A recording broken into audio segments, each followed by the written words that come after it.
This is not my usual content, but let me tell you why I just can't watch Ginny and Georgia. I just can't. It used to be one of my favorite shows. Me and my daughter would watch it.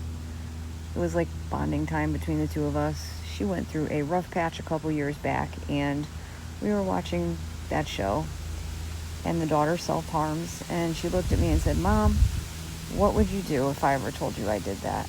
And I looked at her and I said, "You would never do that. I don't even want to talk about that. I just don't."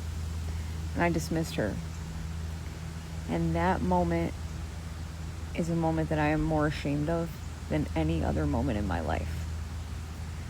About 3 weeks later, I got a call from her school saying that there were marks on her, that she was self-harming. And I said, "There's just no way." I'd totally forgotten about that conversation because I had dismissed it thinking she was just asking me hypothetically.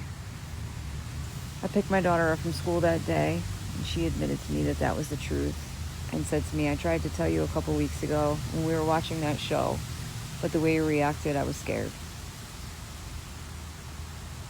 And that will go down in history as one of the biggest mistakes I've ever made as a parent, which is why I just can't bring myself to watch that show.